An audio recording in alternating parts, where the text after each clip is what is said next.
We cannot afford to fail. After reviewing the planning, event details, and coordination with partner agencies regarding the attempted assassination of former President Donald Trump on July 13th, our mission assurance review is nearing its completion. As I've said, this was a failure on the part of the United States Secret Service.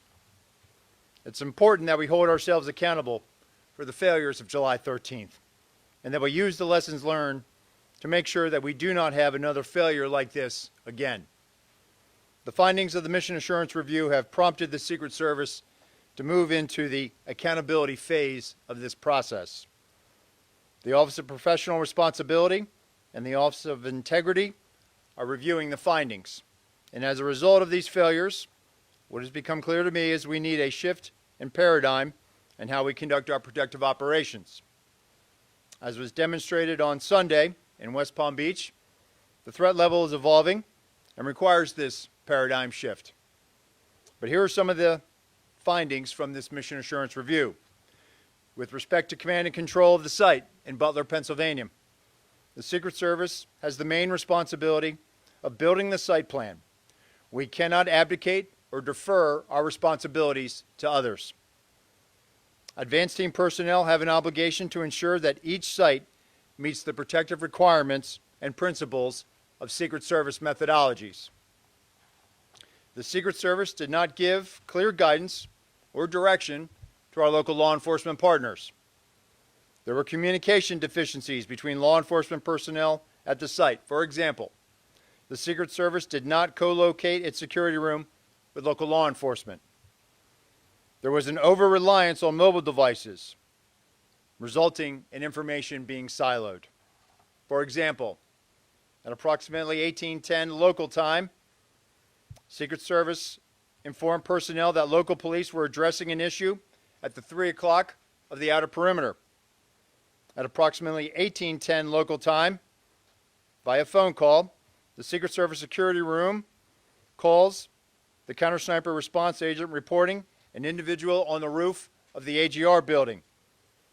That vital piece of information was not relayed over the Secret Service radio network.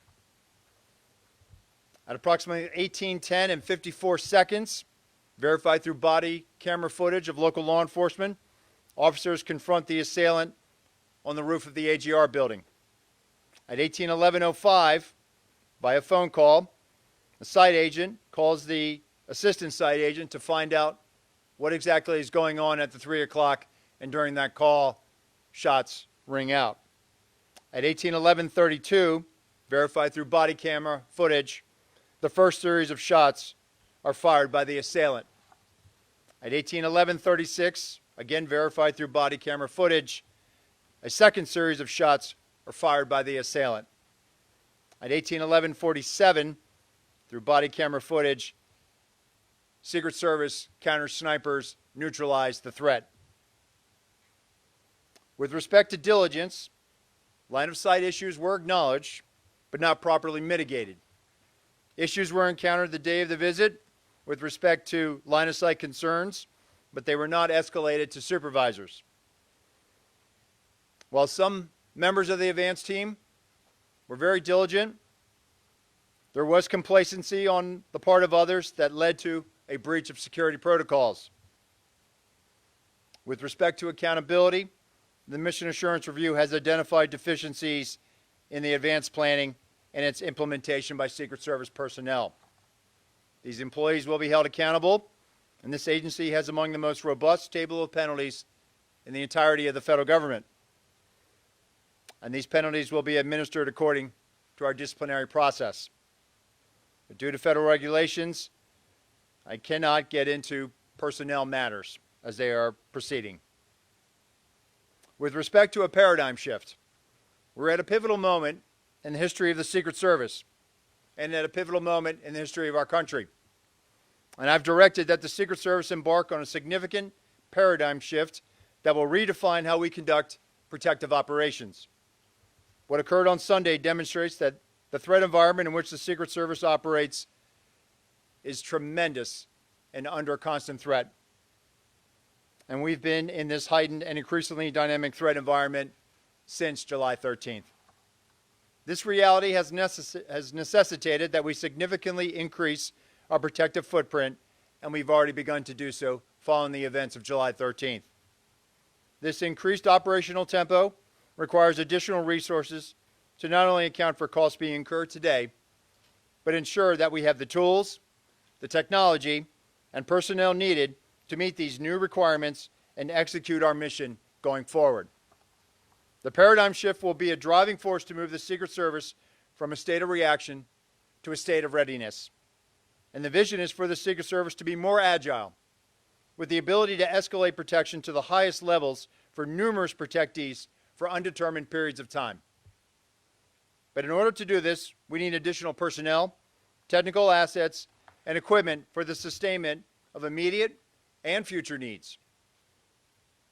Our personnel have been in a state of hypervigilance following July 13th. We are certainly working our people hard, and I've used this term publicly, redlining. This cannot be about working our people harder. So with respect to changes, the workforce, the American public, they can expect changes in our processes for advances. There will be an increased use of technology, not only to assist in communications, but also situational awareness when we're doing our protective mission. There will be organizational changes. For example, I've already directed the creation of an applied research and development section to field new technologies, leverage the research of other government agencies, and calibrate our technical security assets to stay ahead of threat vectors and technical collection impacting Secret Service equities.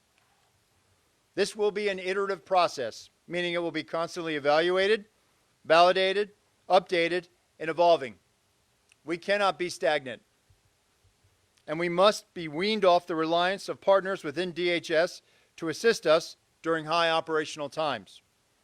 The Secret Service should be self-reliant outside of national special security events. However, we recognize that we will always need assistance from our partners within the Department of Homeland Security and our partners at the Department of Defense. And I want to take this moment now also to thank our workforce. I want to conclude by thanking the men and women of the Secret Service who are working tirelessly. This summer we experienced an unprecedented operational tempo for our agency. Within a 45-day period, the Secret Service successfully implemented our operational security planning at 3 national special security events: the NATO Summit, the Republican National Convention, and the Democratic National Convention. We successfully protected both the presidential debate in Philadelphia and multiple protectee visits commemorating the anniversary of the September 11th attacks. All of this took place while protecting major party candidates on the campaign trail. This high operational tempo continues as the Secret Service prepares for the United Nations General Assembly next week, where we expect to protect more than 140 visiting world leaders and heads of state. I am proud of all that we've accomplished in a very difficult and tumultuous time for the agency. And I recognize and thank the men and women of the Secret Service and their families for continuing to make great sacrifices in support of our enduring mission. And with that, I will take questions. Director, given all of the attention and scrutiny related to these events, Sir, given all the attention and scrutiny related to these events, do you believe your highest level protectees will now need to campaign differently in how they organize their events and in how they live their daily lives, things like trips to golf courses or recreational time? Will they have to live differently in order to be safe? Well, ultimately, Kelly, it's the responsibility of the Secret Service to make sure that we provide a secure environment for our protectees. We want them to make sure that they can live their lives with some type of normalcy, but they must do so with us providing the highest levels of protection, which we have been doing since July 13th. And so it's ultimately our responsibility to make sure that wherever our protectees go, we are creating a safe environment. And that comes back to us being able to use our methodologies, to use our redundancies, our systems that we have in place to create those secure environments. Do they need to campaign differently, sir? Those are organized or set up outdoors. outdoor events, that kind of thing? So since July 13th, we have been securing successfully outdoor events. And what you're seeing is an increased use of assets, increased use of ballistic glass. So we certainly make sure that when they are out there at an outdoor venue, that we are using our protective methodologies to create that safe environment. Hello, Director. Thank you for taking the time. Could you just kind of go into a bit more detail about the conversations you had with Trump campaign staff about the selection of the Butler site? The report says that Secret Service agents saw it as a challenge, and the staff wanted to have the rally there. Did the staff go against your recommendation? Can you speak to exactly what was said and what the outcome was? So, listen, the staff chooses a site, and ultimately it's on the Secret Service to secure it. So when the site was selected, the advance team went about identifying areas of concern. The AGR building was one of those hazards that was identified. But let me just be clear, Maria, ultimately it is the Secret Service's responsibility to secure a site. We certainly have conversations, and it doesn't matter whether it's a campaign staff or a White House staff. We have conversations, and we have very good working relationships with those staffs. But ultimately, it is the Secret Service's responsibility to secure a site. Your comments? Director, thank you. Based on your review and analysis, what is the reason, what's the best explanation for why there was not law enforcement personnel covering the roof, physically on the roof itself, or making sure someone could not get on top of the roof? And the follow-up question would be, how disappointed are you in what you described as deficiencies in diligence? Sure. So ultimately, Pierre, we have to be very direct and clear when we're talking to our state and local counterparts. With respect to Butler, I think what the Mission Assurance Review has identified is that there was that lack of clarity. And I can tell you, since July 13th, when I've been out on the road and I've watched field offices, and I gave guidance upon becoming the acting director to the field. We have to be very clear when we're talking to our state and local partners. We value those relationships with them. We need them to be assisting us and be shoulder to shoulder with us. And it appears that there was that lack of clarity with respect to Butler. And go again with your follow-up here. On that, so there was a lack of clarity that roof should be secure, period, full stop.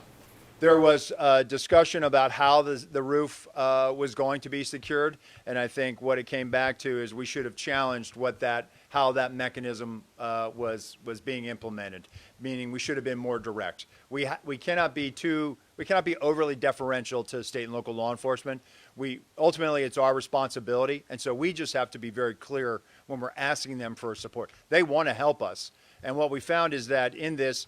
They in the mission assurance interviews, it became apparent that in comparison to prior visits to that area, there was one prior visit in 2020, that there was a lack of assertion with respect to what exactly state and locals would have to require or would be required to support that advance. And clarity on the second question, simply, how disappointed are you when you see that, as the report states that some personnel did not follow Secret Service protocols?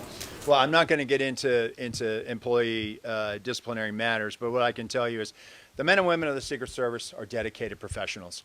And so while July 13th is a failure, we're not proud of it, but we certainly have been rising to this moment. The men and women in the field are rising to this moment. They are working tirelessly to make sure that the people we protect are safe. And so I will never be disappointed in our folks. I am proud of this agency. I am proud of our people. Hi, thanks so much for doing this. On the question of the AGR buildings, is there a process that's standard for the day of the event that somebody from the Secret Service looks around and makes sure all of the assets are where they are? And since the roof of the AGR building was such a glaring omission, why didn't anybody raise that issue at the time or secondly, in the security room, look and say, I don't see any local police in here. How are we going to hear them? Right, and I think that was a failure to challenge our assumptions. The assumption that local police were going to have more of a presence in that AGR building. Getting back to your question, there is that diligence that has to be done by the site agents to make sure that, hey, all of the assets are in place. And so there was an assumption that they had it covered, but there clearly was not that follow-up to make sure. But is there a process that you look around and like a punch list and check it off? And It is part of the principles of our advance and our protective methodologies. okay, and secondly, just to follow up on the campaign question, you said it's ultimately the Secret Service's responsibility. So when there's a disagreement between the campaign and the Secret Service on a security issue, who has the last word? So it's not about disagreement, it's about a negotiation. They certainly don't want any harm to come to their principal, and so they respect us. And so usually what it boils down to is escalating it up to a supervisor and a senior staff level. What I can tell you is that if there were discrepancies, and there were, regarding how the site was supposed to have been secured, how supervisors were briefed, and supervisors reported in their mission assurance interviews that they envisioned harder assets to be able to secure that line of sight, to be able to mitigate anything that might have been looking in or would have created an openness on the site at the Butler Farm Show. And so on the morning of, if there were those deficiencies, they were never escalated up to the supervisors to be able to resolve. David Sponge, Fox News. Thank you, sir. I have two questions. They're related. The first is looking forward. The House just voted within the last couple of hours unanimously from those that were present in the chamber to give presidential candidates the exact same Secret Service protection as sitting presidents. My first question is, can you handle that?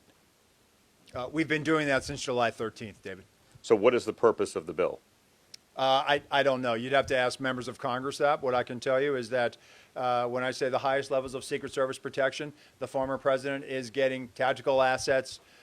He's getting everything that the former president, that the current president has with respect to Secret Service assets. And that was my second question. Can you explain that former President Trump is getting the same protection as President Biden and Vice President Harris? Because a lot of members of Congress on Capitol Hill are skeptical about that. There's a lot of talk saying clearly he didn't have the same protection because if he did, the golf course would have been secure in West Palm Beach.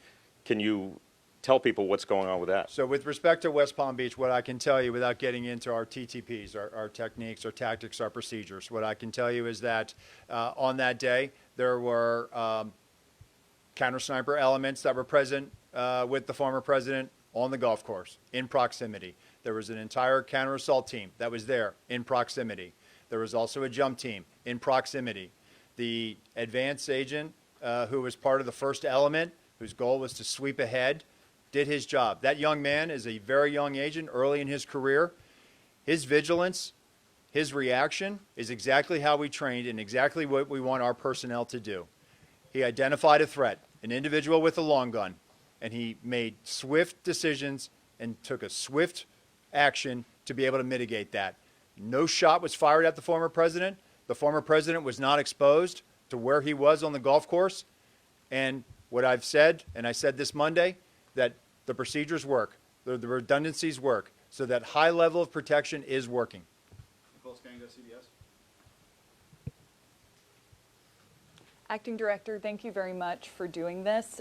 Two questions, just one on West Palm Beach. The busy public road that is adjacent to that sixth hole where the suspect was hiding is a well-known blind spot on that specific golf course. Why did no one within the U.S. Secret Service sweep behind that fence line for threats? They were sweeping ahead, Nicole. So what I just explained is that that lead element was going ahead sweeping. But was there anyone behind the fence where the road was sweeping there to see if anyone was in the bushes? Having been there and seen the vantage point, whether they were on the public side or the private side, the bottom line is the individual was detected.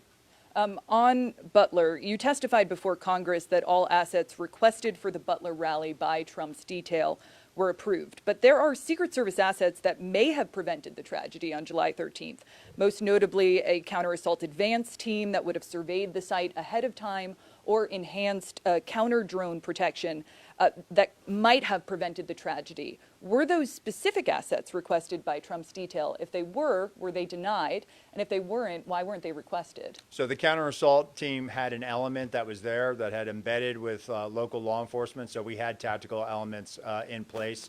The counter-assault team leader that day had been in direct contact in the days leading up to July 13th with those tactical elements. But just to be clear, did the Trump detail ask for any additional resources that were denied by the Secret Service? So based on the information I have right now, the asset request, all of those assets that were asked for were approved.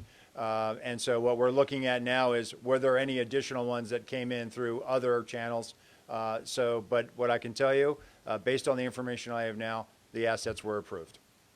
We'll go to Holmes or CNN.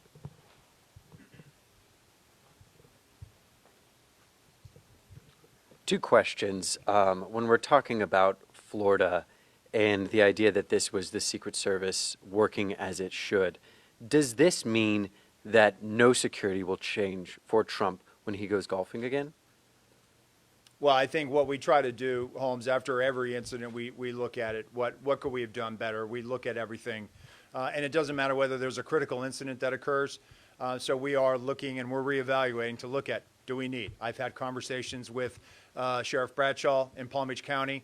And so I will leave it to the local field office to carry on those conversations about making changes. That's where I'll leave that. And then on Butler, if we can drill down on the specific timeline a little bit, at 6:08, we know that a local radio call went out that a man was on the roof. Now, my understanding is that the state police were in a separate area with locals, and their job was to communicate any local chatter to the Secret Service. Why was that 6:08 radio call not communicated to Secret Service, or was it by the state police? So the information I have is that we had a member of the Pennsylvania State Police in our security room, and that's what spurs that phone call to the counter sniper response agent at 1810. And so the state police never communicated a local radio call at 6:08 to the What I'm Secret saying Service. is that the personnel that was in the security room passed that information, and that triggers the 1810 phone call. Okay. We'll go to Rebecca Beach with the Hill.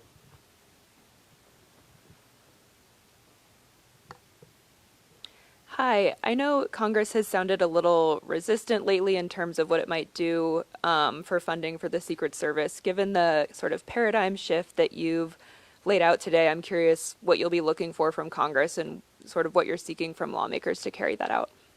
We've been briefing, we've been providing information. Right now, I do think that, Congress has questions. We're responding to those questions and providing them information. But at the end of the day, I think everybody wants a strong Secret Service, and that's what I'm working towards. That's what members are working towards, and so we'll continue to have those conversations. We'll go to Claudia with Univision. Hi, thank you so much for doing this. Republicans in Congress, they want the same level of security than the president for the candidates. How realistic is really that? Can you be more specific on that? I know you answered that question, but can a candidate have the same level of security of a sitting president? And also, what changes are we expecting in the security area after, where most of the incidents happened? So how I approach that, Claudia, is this. The way the Secret Service is structured, the President of the United States has the highest level of protection of any world leader, period, the end. The number of assets that the Secret Service provides and the Department of Defense provides is at the highest levels. Those same highest levels with respect to the Secret Service are being provided to the former president's detail. And so when it comes to maintaining this, where we are at right now is we have finite resources. The way we are structured with some of our classified assets, with some of our personnel, and with some of the president, we've now expanded that to include the former president. And so while we can do this, it is certainly, we are burning through a lot of assets and resources. And that's the argument that we've been trying to show. This isn't some pie in the sky trying to say, hey, we want this now. We are not capitalizing on a crisis. We are showing the math. We have finite resources, and we are stretching those resources to their maximum right now, which is going to require us to replace these assets. It's going to require us to also adjust, to look at this and evaluate that if we have to do this again or do it because of some other situation that we have no other control of, we have to be able to sustain that for an indefinite period of time. And so I am hopeful, and I am certainly engaged in these discussions, and I feel like at the end we will get there because we have no other choice. What changes are you going to make outside of the secure area? That zone where everything happens? The outer perimeter. So Yeah. I think that's where we have to be very direct and clear with our state and local partners as to what we're asking of them. Go to Joe Khalil with News Nation. Thank you, Acting Director. I've got two questions. The first, it's our understanding it takes anywhere from 4 to 10 years for an agent to go through the training that rises them up to a presidential detail level. You've described a manpower issue. Given that, do you think that training timeframe might change so you can expedite getting more officers to a presidential detail should you need that? So we're not going to drop standards, Joe. We have not dropped standards. You do need to develop those agents, and when agents start, you cannot put them on the highest level protection, protecting a protectee. When they graduate from our training facility, they go to a field. They do advances. They do criminal investigations. The importance of having that what we call phase one, that's where those agents that are doing federal investigations, that are interfacing with local law enforcement, those are skills that they learn, analytic skills, how to conduct a federal investigation, how to interact with a U.S. attorney, how to interact with a state or local agency. And all the while they're doing that, they're also popping in and out doing protection, whether they're doing it in New York City for a United Nations General Assembly, or they're doing in advance for a visiting head of state or a world leader that comes into their field office district. That's where they cultivate and sharpen those skills, and it will take them up until probably 4 years. Ideally, that sweet spot is between the 4th and 5th year where we send them off to a permanent detail. That's where we are getting to as far as the career path. And so it's critically important that we make sure that we still develop people. It is being on the Presidential Protective Division or the Vice Presidential Detail. It is a very, very high pressure situation. It requires a lot of maturity. It requires decision making, analytic skills, and the ability to problem solve. And it takes time to develop those skills, even though we've put you through training. The more seasoning you have in the field, the better off you're going to be as far as being a protection agent. So then how do you address the manpower issue quickly? So right now we've had robust hiring this year. But by the time we close out the fiscal year, we're going to hire more than 400 special agents this year. Right now, looks like we're going to have a net gain in the hundreds, triple-digit net gains, something that we have not seen in a little while. I can tell you that applications right now are at an all-time high for applicants seeking employment with the United States Secret Service. So I do believe that we are going to meet this. We have no choice. We have the 2028 Summer Olympics ahead of us in Los Angeles. The Secret Service will be responsible for the security planning of that. That is going to require a tremendous amount of personnel, tremendous amount of resources, and a tremendous amount of collaboration with state and local and other federal partners. We are going to get there. We are getting there now. We have filled all of our training classes going into this next fiscal year. So we're getting there. We have turned the corner. We're showing those metrics to Congress, and I think that's the question that they've had, and we are going to show them that we can deliver on this. And just second question is, former President Trump has said that he is going to the Alabama-Georgia football game this weekend. Are those kinds of events particularly concerning given he could be around tens, if not hundreds of thousands of people? So I'm not going to comment on protectee schedules. What I'll tell you is that each event is complex and each advance is different. And those advance teams, they know what they have to do to make a secure environment for our protectees. Thank you for doing this. You said we were now moving into the accountability phase of this Butler investigation. You did not want to discuss names of who might be punished, so to speak, but can you give us more detail, at least maybe how many people would face punishment or repercussions for what happened in Butler, at what levels of the organization those people represent, and what level of punishment, again, they may face. So again, I can't comment on this. This is a personnel matter that is still pending. What I will tell you is that I have not asked for anybody to retire. That was not, I know some of that was reported. That is false. And with respect to the disciplinary process, it will be handled in accordance with our table of penalties. That will be led by the Office of Integrity in coordination with our Office of Professional Responsibility. And then one follow-up as well. All this talk about making things more robust, more agents in the field, this type of thing, this is not the first presidential election you guys have had to secure. So why weren't all those moves put in place prior to this year's election? So the former president has had robust security around him since he left office, more robust than prior former presidents.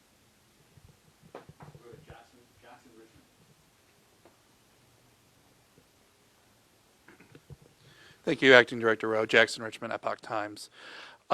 Has security been adjusted or increased following the Florida attempted assassination attempt? After all, according to Congressman Matt Gaetz, a DHS official has warned that there are 5 assassination teams targeting former President Trump. The official warned that there isn't enough protection to deal with that level of threat. Are you aware of this assessment, and what is the Secret Service doing to respond? So I will tell you, as I mentioned earlier, we, of course, are evaluating coming out of West Palm Beach, and we're having those conversations with state and locals. I'm not going to talk about unnamed sourcing or the report you mentioned. I'm not familiar with that. And local law enforcement doesn't have the same training that Secret Service agents do. Will the Secret Service be training local law enforcement ahead of events as to prevent another Butler? So right now we're actually having some very good discussions with the Federal Law Enforcement Training Center about developing a curriculum to assist our state and local partners.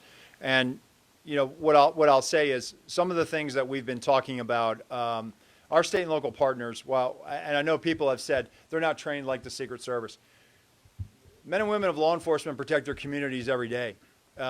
They understand how to handle a crisis situation. They understand how to respond to a violent felony in progress. They know what their jobs are. We certainly, when we ask them and enlist their assistance, we're relying on them. So I think it's important that we always try to give back to them, whether it's through training or forensic support or investigative support.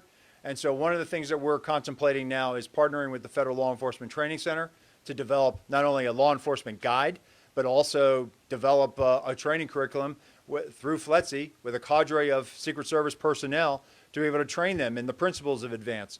And that will only help them when dignitaries come to their district, or perhaps if they're protecting a mayor or a locally elected official. So we're all about giving back to them. Next month, we're going to unveil a guide on how to come up with a multidisciplinary threat assessment team that's going to be led by our National Threat Assessment Center. So we are very, very in tune with what our state and local partners, how they support us, and we are constantly evaluating what we can do to not only bolster those relationships, but give back to them. Thank you. Sadie Gurman, Wall Street Journal. Wow, you guys have covered a lot of ground with the questions. I guess I would just ask, guys, I don't know. You guys have really covered it. I'm sorry. I'm gonna give my question to someone else. You only get one. Anthony? Rebecca with the Associated Press.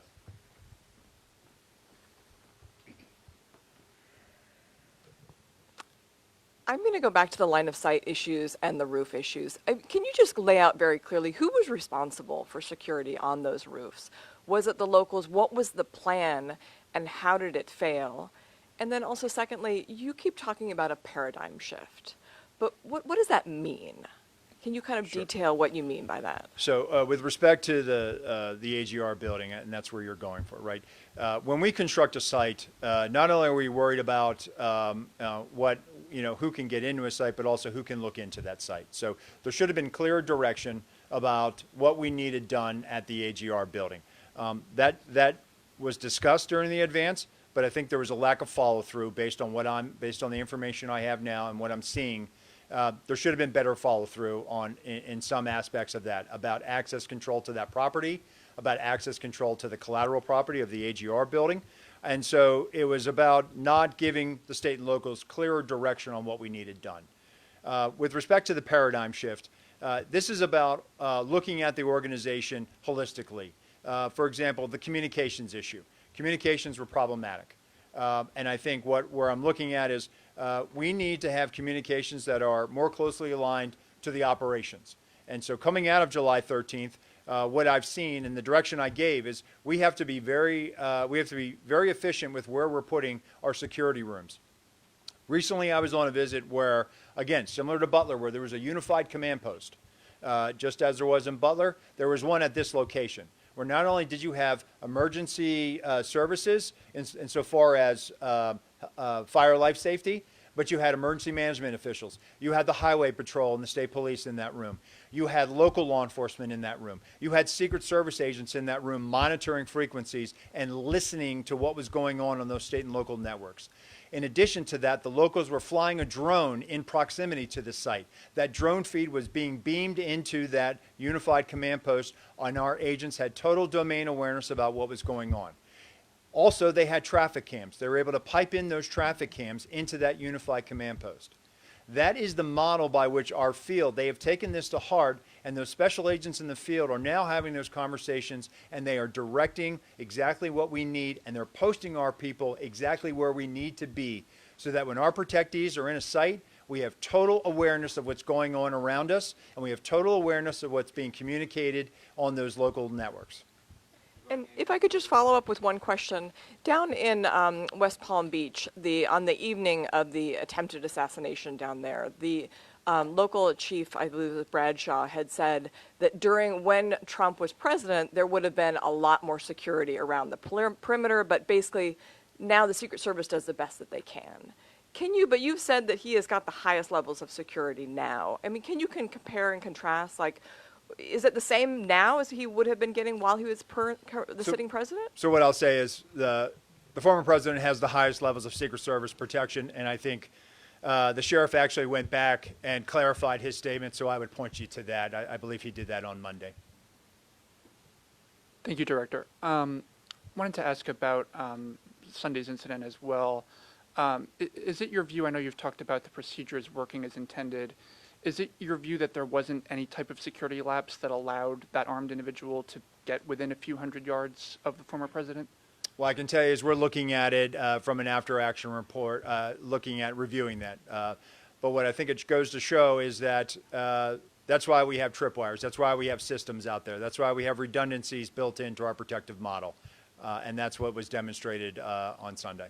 And in terms of the report, I mean, what specifically will be different on the ground now? For instance, are you mandating that command posts have both Secret Service and local law enforcement in them?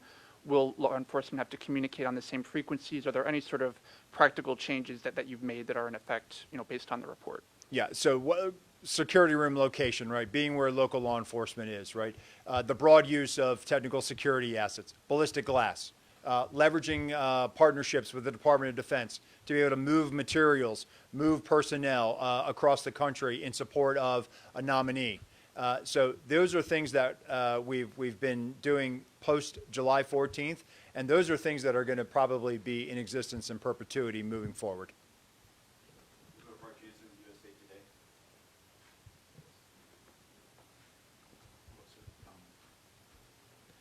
I also had a question about Florida. Can you say whether there's any indication that this suspect might have surveilled golf courses any time before Sunday, or what led him to choose that day to be there for maybe 12 hours? So it's an active investigation, so I would refer you to the FBI for that. And can you say anything more about golf courses are sprawling open places? Anything that would be publicly visible that you could say, here is how we are beefing up protection when a protectee is on a golf course? So again, what I've said, and I'll continue to do this, and I have to be very mindful of our techniques, our tactics, and our procedures. It is probably not good to continuously not only talk about Secret Service procedures, because we're telegraphing to adversaries. We're telegraphing to people who probably would intend to do harm to our protectees. But what I will tell you is that our model, our protective model, consists of multiple layers and redundancies. The outer, the middle, the inner, those are the layers. And then we have redundancies built into that. And so with respect to golf courses or any open venue, we apply those methodologies. Ellen Gilmer with Bloomberg will be next. Thanks, Acting Director. With regard to your conversations on Capitol Hill, can you talk about, for resources, do you need to have a specific dollar amount included in an upcoming CR to make things work, or would the anomaly language that the administration had previously requested, is that something you can live with? I'm not going to get into specifics because we're having those conversations, and out of respect for the confidentiality of those discussions, I'm not going to disclose a number. What I'll tell you is that we've made several presentations. We're working at the staff level, and we're having those conversations, and they are ongoing. And related to that, you mentioned earlier you want the Secret Service to wean itself from relying on other components of DHS in its protective mission. Is that contingent on getting those additional resources, either right now or at some point in the appropriations process? Well, I don't want to rule out that we'll never have to enlist the assistance of others through requests for assistance, and we do those memorandums, and we did that back for several presidential campaign cycles. But I think the importance here is we have to be able to, at a moment's notice, surge people to where they need to go. And if we're going to be having to mitigate, and that's what we do. We're in the risk mitigation business. We are not in the risk elimination business. And so we have to be able to have the personnel, the assets, and be able to spread those out for an indefinite period of time in the event that another situation, a geopolitical conflict, or some other tension requires us to do so. Ashley with the Examiner. Thank you. You've addressed the golf course incident in great detail, but I just want to ask, are you fully satisfied with the way the Secret Service managed the Florida incident on the golf course, or would you change anything? Can you answer the question that way? I'd say based on the information I have right now, I say that situation was managed according to our training. As soon as our agent discovered the individual, took swift action and took steps to neutralize that threat. Immediately upon doing so, he communicated over the radio. There was a communication of shots fired, which immediately, not only did our personnel assigned to the close protection of the president, of the former president, hear the shots, they immediately went into action. The counter-assault team went into action. The counter-snipers went into action. Supervisors and shift personnel immediately evacuated the president, took the most expedient route to where he needed to shelter in place. He had ballistic protection around him. They sheltered in place until they could determine, was this just the first wave of an attack? Immediately, local law enforcement assets responded to the scene. Local tactical assets that were partnered with our counter-assault team were also present, immediately responded. And so that barrier, those layers of protection, those redundancies, the redundancy was the agent that first discovered, followed by another set of agents that also set up that middle perimeter around the shift that was evacuating. And so in the case of West Palm Beach, based on the information I have now, and again, we will review it, it appears that those agents, those supervisors, made swift decisions and made correct decisions. Liz Landers with Scripps.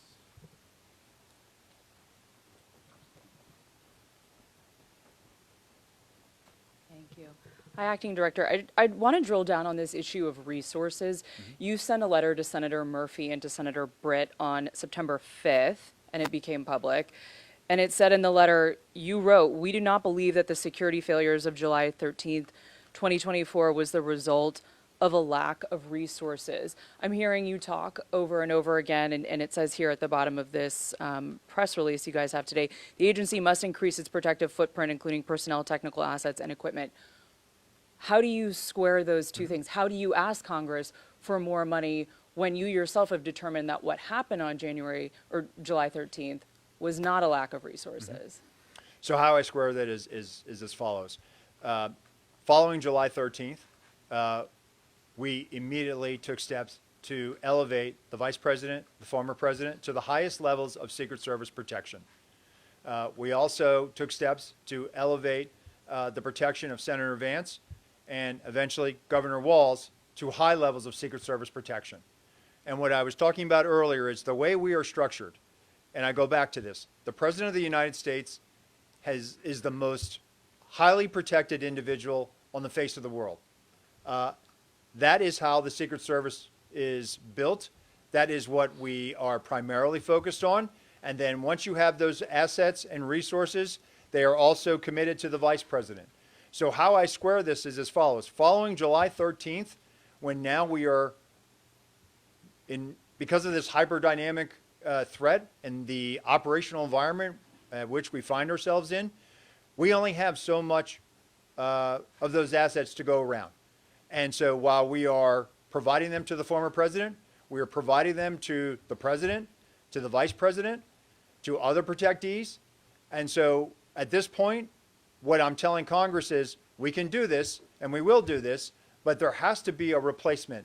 There has to be life cycle replacement on this. There has to be, if we're going to be called upon to do this again or do this now, because the threat is not waning. The threat is not going to evaporate anytime soon. And so we have to be prepared for this. And that is the argument that we have been making, and we have certainly made some inroads, and we're having these productive conversations with the Hill.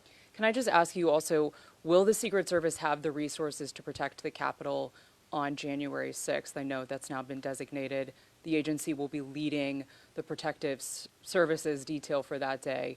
You're describing protecting all these different people right now. How will January 6th play out? So the January 6th proceedings were designated a national special security event. We are the lead security planner for that. But again, we have great partnerships with all the law enforcement agencies in Washington, D.C., and most notably the U.S. Capitol Police, which are our partners when we do the State of the Union or when we do any event at the Capitol that rises to a national special security event, like the State of the Union or state funeral. So you feel confident you will have the personnel, technical assets, and equipment you need for that day? We will have what we need. Director, last question is going to go to the pool. Blue bar.